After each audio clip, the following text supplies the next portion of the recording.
nobody else is going to wake up and care more about your life than you. If you won't wake up every day and say, I need to get rich, nobody else is going to wake up and say, I need to make him rich. Nobody else is going to do it for you. So if you don't think it, nobody else is going to think it, which means nobody thinks it. So it's down to you, right? Only you're the person, you're the only person on the planet.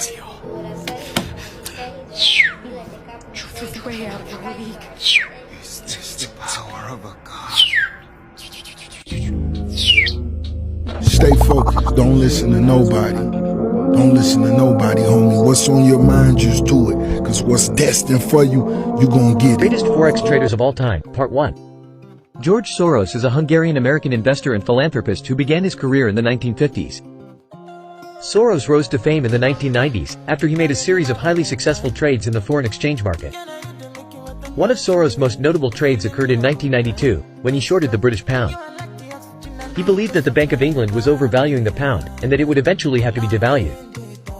Soros bet heavily against the pound, and as a result, he made a fortune when the pound was eventually devalued.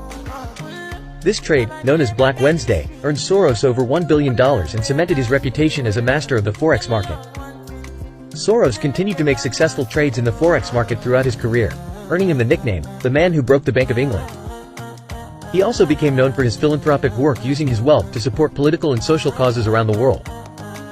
Despite his retirement from active trading, Soros remains an influential figure in the world of finance and is widely respected for his trading acumen. He is often sought after for his insights on the global economy and the Forex market, which is why he is considered one of the breakouts suck. The stock breaks above a key level, you enter the position only to see the entire breakout reverse. You panic and sell the position for a massive loss. Instead of traditional breakouts, which often fail, I look for a break and retest, which is a far better success rate and a more identifiable risk to reward.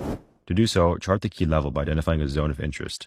You'll notice stocks consolidate, rejecting these key levels before making the move. Once the stock breaks out of the zone with a clean candle closure, look for a retest and a push in the overall direction. This is known as a break and retest. Going back to our first example, we want to wait for the stock to push above the resistance and turn that into support before we enter. And now that it has cleanly broken and closed above, we wait for a retest of this level before entering the position. And at this point, we enter the trade and keep a tight stop below the previous breakout candle.